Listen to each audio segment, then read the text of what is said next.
السلام علیکم ورحمۃ اللہ دوستو، امید ہے سب خیریت سے ہوں گے۔ اللہ تعالیٰ آپ سب کو اپنے حفظ و امان میں رکھے۔ شمشیر بے نام کے سلسلے کی یہ دوسری قسط آپ احباب کو گوش گزار کرنے جا رہا ہوں۔ امید ہے احباب اس کو پسند کریں گے۔ آپ سے گزارش ہے کہ میری حوصلہ افزائی کے لیے اس کو لائک کریں، چینل کو سبسکرائب کریں اور ویڈیو کو اپنے دیگر دوستوں کے ساتھ شیئر کریں، اور ویڈیو کے متعلق اپنی آراء سے خادم کو کمنٹس میں آگاہ کر سکتے ہیں۔ فجزاکم اللہ خیرا۔ پہلی قسط کے آخر میں رکانہ پہلوان کے حوالے سے پڑھ رہے تھے، تو یہاں اسی کا قصہ چل رہا ہے۔ مشہور مورخ ابن ہشام نے لکھا ہے کہ رسول کریم صلی اللہ علیہ وسلم نے خود رکانہ پہلوان کو کشتی کے لیے للکارا تھا،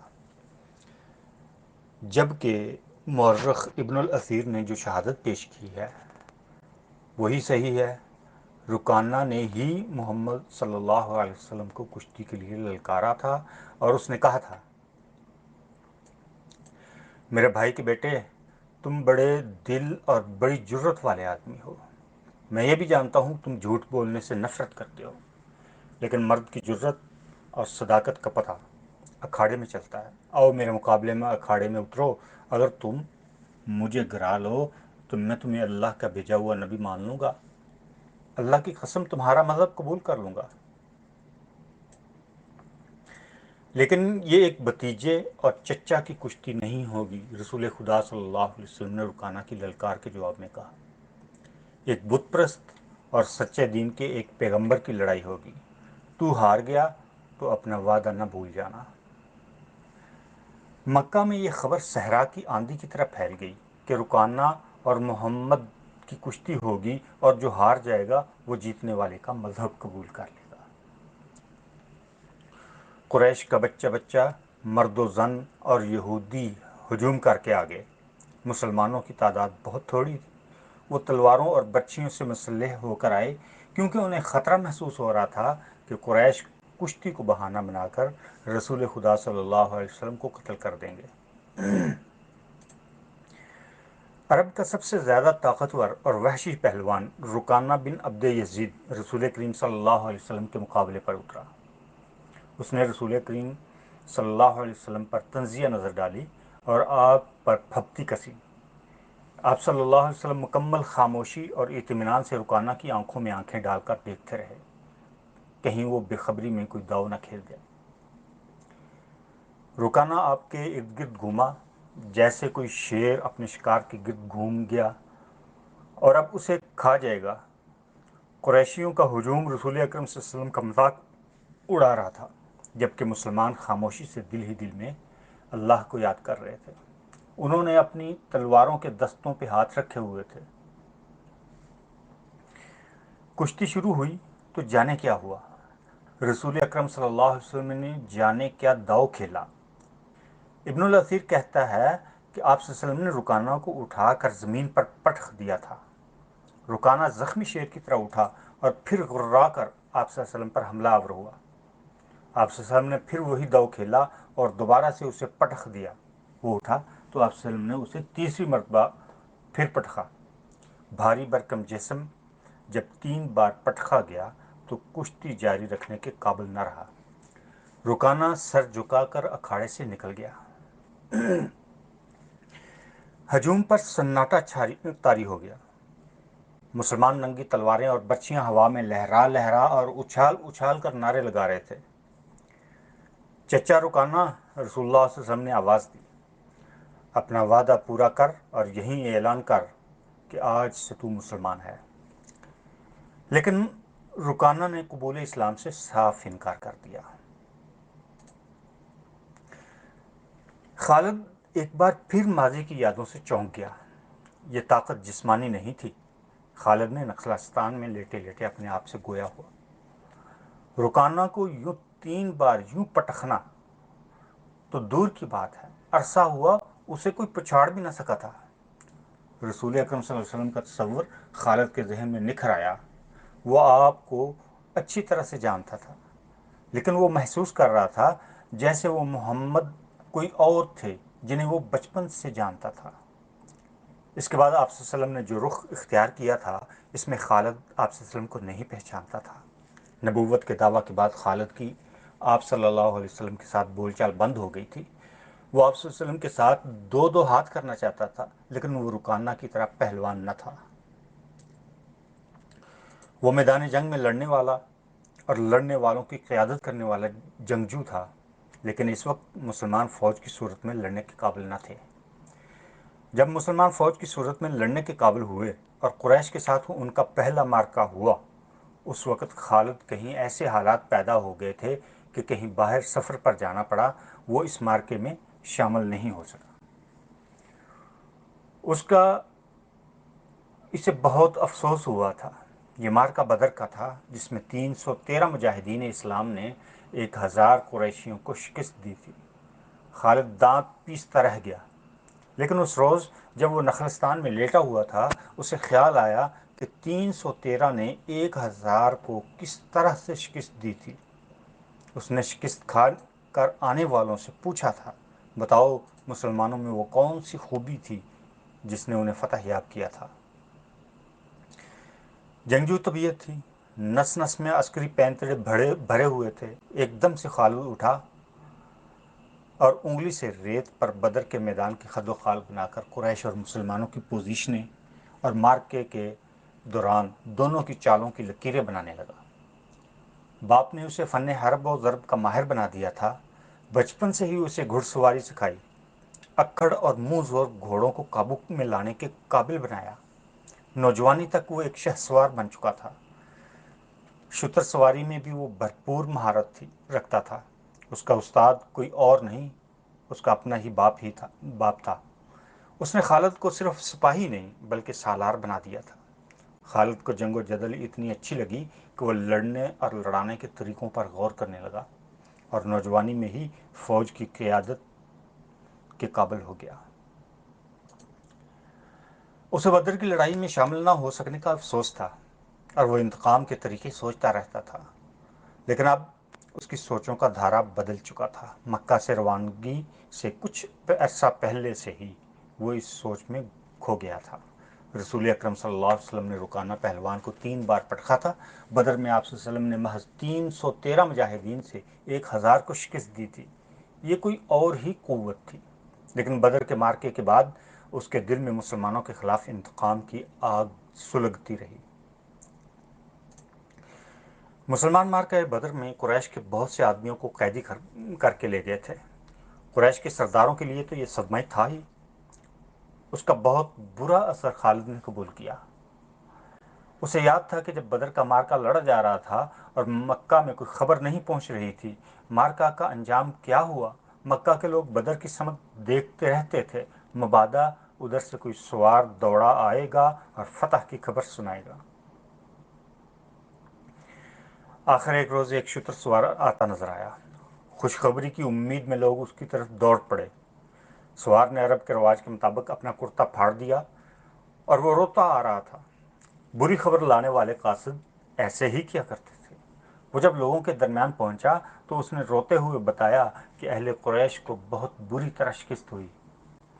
جن کے عزیز رشتہ دار لڑنے گئے تھے، وہ ایک دوسرے سے آگے بڑھ بڑھ کر اپنے عزیزوں کے متعلق پوچھنے لگے کہ کیا وہ زندہ ہیں، زخمی ہیں یا مارے گئے۔ شکست خوردہ قریش واپس آ رہے تھے۔ خالد کے قبیلے بنو مخزوم کے تقریباً 17 افراد مارے گئے تھے۔ ان سب کے ساتھ خالد کا خون کا بڑا قریبی رشتہ تھا۔ ابو جہل بھی مارا گیا تھا۔ اس سے بڑھ کر خالد کے لیے ایک دکھ کی خبر تھی۔ خالد کا بھائی جس کا نام ولید تھا، جنگی قیدی بن گیا تھا۔ ابو سفیان جو کہ قریش کے سرداروں کا سردار تھا اور اس کی بیوی ہند بھی موجود تھی۔ کچھ میرے باپ اور میرے چچا کے متعلق بتا قاصد، ہند نے پوچھا۔ تمہارا باپ عتبہ، علی اور حمزہ کے ہاتھوں مارا گیا، قاصد نے کہا، اور تمہارے چچا شیبہ کو اکیلے حمزہ نے قتل کیا، تمہارا بیٹا حنظلہ علی کے ہاتھوں مارا گیا۔ ابو سفیان کی بیوی ہند نے پہلے تو علی اور حمزہ کو بلند آواز سے برا بھلا کہا، پھر بولی، اللہ کی قسم میں اپنے باپ، چچا اور اپنے بیٹے کے خون کا بدلہ لوں گی۔ ابو سفیان پر خاموشی طاری تھی۔ خالد کا خون کھول رہا تھا۔ قریش کے 70 آدمی مارے گئے تھے جو جنگی قیدی ہوئے تھے، ان کی تعداد بھی اتنی ہی تھی۔ خالد اٹھا، دری جھاڑ کر لپیٹی اور گھوڑے کی زین کے ساتھ باندھ کر پھر سے سوار ہوا اور مدینہ کی سمت چل پڑا۔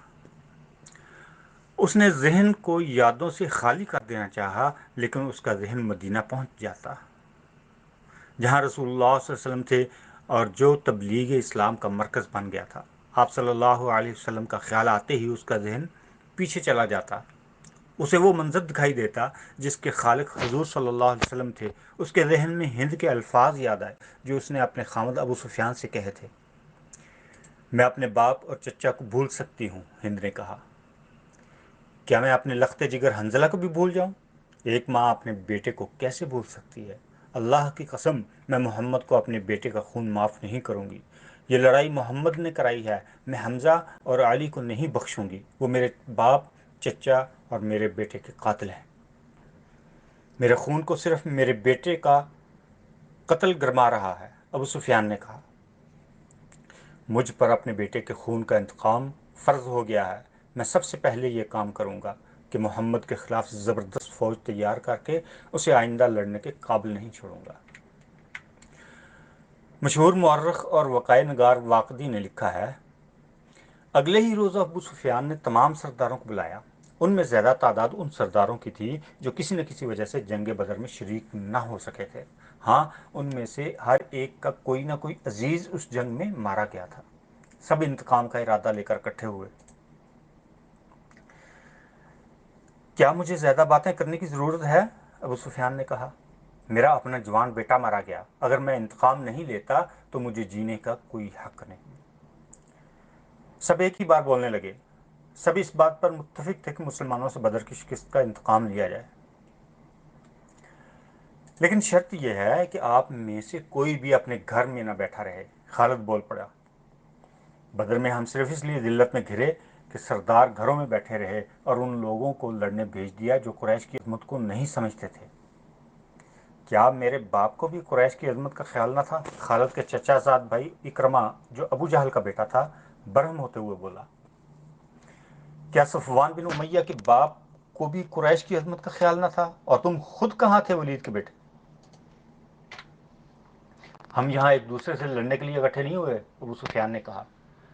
اور خالد، تمہیں ایسی بات نہیں کہنی چاہیے تھی جس سے کوئی اپنی بے عزتی محسوس کرے۔ ہم میں سے کوئی بھی عزت والا نہیں رہا، خالد نے کہا۔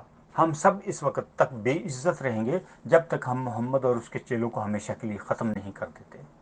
مجھے اپنے گھوڑے کے سموں کی قسم، میرے خون کی گرمی نے میری آنکھیں جلا دی ہیں۔ ان آنکھوں کو مسلمانوں کا خون ٹھنڈا کر سکتا ہے۔ میں پھر کہوں گا کہ اب سردار آگے ہوں گے، اور میں جانتا ہوں کہ میں میدان جنگ میں کہاں ہوں گا، لیکن جنگ میں ہمارا جو سردار ہوگا میں اس کے حکم کا پابند رہوں گا۔ اگر میں سمجھوں گا کہ مجھے سردار نے ایسا حکم دیا ہے جو ہمیں نقصان دے گا تو میں ایسا حکم نہیں مانوں گا۔ سب نے متفقہ طور پر ابو سفیان کو اپنا سردار مقرر کر لیا۔ ادھر خالد کا گھوڑا خرامہ خرامہ مدینہ کی طرف چلا جا رہا تھا، مگر خالد کا ذہن پیچھے کی طرف سفر کر رہا تھا۔ اسے اس وقت کا جب قریش انتقام کی اسکیم بنانے کے لیے اکٹھے ہوئے تھے ایک ایک لفظ جو کسی نے کہا تھا سنائی دے رہا تھا۔ اگر تم نے مجھے اپنی سرداری دی ہے تو میرے ہر فیصلے کی پابندی تم پر لازم ہے، ابو سفیان نے کہا۔ میرا پہلا فیصلہ یہ ہے، فلسطین سے آنے والے تجارتی قافلے کا میں نے ابھی 50,000 دینار منافع تقسیم نہیں کیا، اور اب وہ میں تقسیم بھی نہیں کروں گا۔ یہ پیسہ مسلمانوں کے خلاف فیصلہ کن جنگ میں استعمال ہوگا۔ مجھے اور میرے خاندان کو یہ فیصلہ منظور ہے، سب سے پہلے خالد نے کہا۔ پھر منظور ہے، ایسا ہی کرو، منظور ہے کی بہت سی آوازیں اٹھیں۔ میرا دوسرا حکم یہ ہے، ابو سفیان نے کہا، جنگ بدر میں ہمارے جو آدمی مارے گئے ہیں ان کے لواحقین آہوزاری کر رہے ہیں۔ میں نے مردوں کو دھاڑے مارتے اور عورتوں کو بین کرتے سنا ہے۔ اللہ کی قسم، جب آنسو بہہ جاتے ہیں تو انتقام کی آگ سرد ہو جاتی ہے۔ آج سے بدر کے مقتولین پر کوئی نہیں روئے گا۔ اور میرا تیسرا حکم یہ ہے کہ مسلمانوں نے بدر کی لڑائی میں ہمارے جن آدمیوں کو قید کیا ہے ان کی رہائی کے لیے کوئی کوشش نہیں کی جائے گی۔ تم جانتے ہو کہ مسلمانوں نے قیدیوں کی رہائی کے لیے ان کے درجے مقرر کر دیے ہیں۔ ان کا فدیہ 1000 سے 40 درہم مقرر کیا ہے۔ ہم مسلمانوں کو 1 درہم بھی نہیں دیں گے، کیونکہ یہ رقم ہمارے ہی خلاف استعمال ہوگی۔ خالد کو گھوڑے کی پیٹھ پہ بیٹھے اور مدینہ کی طرف جاتے ہوئے جب وہ لمحے یاد آ رہے تھے تو اس کی مٹھیاں بند ہو گئیں۔ غصے کی لہر اس کے سارے وجود میں بھر گئی۔ وہ وقت بہت پیچھے رہ گیا تھا، لیکن اب بھی اس کے اندر غصہ بیدار ہو گیا تھا۔ اسے غصہ اس بات پہ آیا تھا کہ اجلاس میں طے تھا کہ مسلمانوں کے پاس مکہ کا کوئی آدمی اپنی قیدی کو چھڑانے مدینہ نہیں جائے گا، لیکن ایک ایک آدمی چوری چھپے مدینہ چلا جاتا اور اپنے عزیز رشتہ دار کو رہا کرا لاتا۔ ابو سفیان نے اپنا حکم واپس لے لیا۔ خالد کا اپنا ایک بھائی جس کا نام ولید تھا مسلمانوں کے پاس جنگی قیدی تھا۔ اگر اس وقت تک قریش اپنے بہت سے قیدی رہا نہ کرا لاتے تو خالد اپنے بھائی کی رہائی کے لیے کبھی نہ جاتا۔ اس نے اپنے بھائیوں نے مجبور کر دیا تھا کہ ولید کی رہائی کے لیے جائے۔ خالد کو یاد آ رہا تھا وہ اپنے وقار کو ٹھیس پہنچانے پر آمادہ نہ ہو رہا تھا، لیکن اسے خیال آیا تھا۔ خیال یہ تھا کہ رسول کریم صلی اللہ علیہ وسلم بھی اسی کے قبیلے کے تھے۔ آپ کے پیروکار یعنی جو مسلمان ہو گئے تھے وہ بھی قریش اور اہل مکہ سے تھے۔ وہ آسمان سے تو نہیں اترے تھے۔ وہ اتنے جری اور دلیر تو نہیں تھا کہ 313 کی تعداد میں 1000 کو شکست دے سکتے۔ اب ان میں کیسی قوت آ گئی ہے، وہ ہمیں نیچا دکھا کر ہمارے ہی آدمی کی قیمتیں مقرر کر رہے ہیں۔ انہیں ایک نظر دیکھوں گا، خالد نے سوچا۔ محمد صلی اللہ علیہ وسلم کو غور سے دیکھوں گا۔ اور وہ اپنے بھائی ہشام کو ساتھ لے کر مدینہ چلا گیا تھا۔ اس نے اپنے ساتھ 4000 درہم باندھ لیے تھے۔ اسے معلوم تھا کہ بنو مخزوم کے سردار ولید کے بیٹے کا فدیہ 4000 درہم سے کم نہ ہوگا، اور ایسا ہی ہوا۔ اس نے مسلمانوں کے ہاں جا کر اپنے بھائی کا نام لیا۔ ایک مسلمان نے جو قیدیوں کی رہائی اور فدیہ کی وصولی پر مامور تھا کہا کہ 4000 درہم ادا کرو۔ ہم فدیہ میں کچھ رعایت چاہتے ہیں، خالد کے بھائی ہشام نے کہا۔ تم لوگ آخر ہم میں سے ہو، کچھ پرانے رشتوں کا خیال کرو۔ اب ہم تم میں سے نہیں ہیں، مسلمانوں نے کہا۔ ہم اللہ کے رسول صلی اللہ علیہ وسلم کے حکم کے پابند ہیں۔ کیا ہم تمہارے رسول صلی اللہ علیہ وسلم سے مل سکتے ہیں؟ ہشام نے پوچھا۔ ہشام، خالد نے گرج کر کہا، میں اپنے بھائی کو اپنے وقار پر قربان کر چکا تھا، مگر تم مجھے ساتھ لے آئے۔ یہ جتنا مانگتے ہیں اتنا ہی دے دو۔ میں محمد کے سامنے جا کر رحم کی بھیک نہیں مانگوں گا۔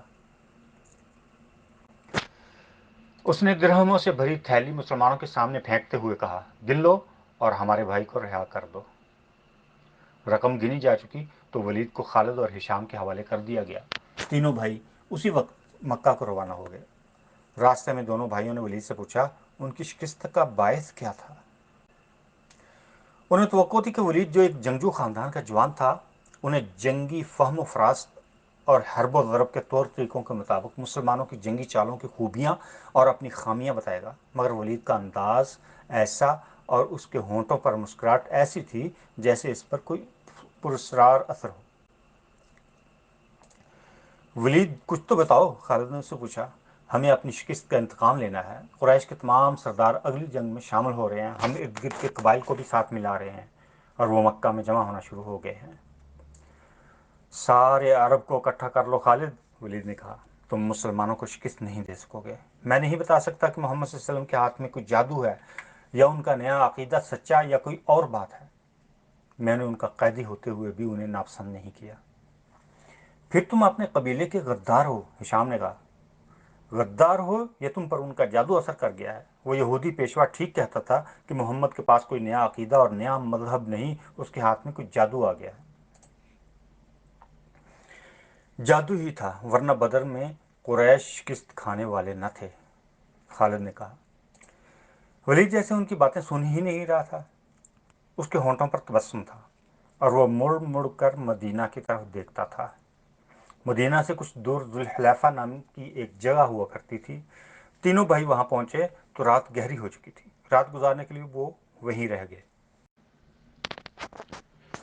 صبح آنکھ کھلی تو ولید غائب تھا، اس کا گھوڑا بھی وہاں نہیں تھا۔ خالد اور ہشام سوچ سوچ کر اس نتیجے پر پہنچے کہ ولید واپس مدینہ چلا گیا۔ انہوں نے دیکھا کہ اس پر کوئی اثر تھا، یہ اثر مسلمانوں کا ہی ہو سکتا تھا۔ دونوں بھائی مکہ آ گئے۔ چند دنوں کے بعد انہیں مکہ میں ولید کا زبانی پیغام ملا۔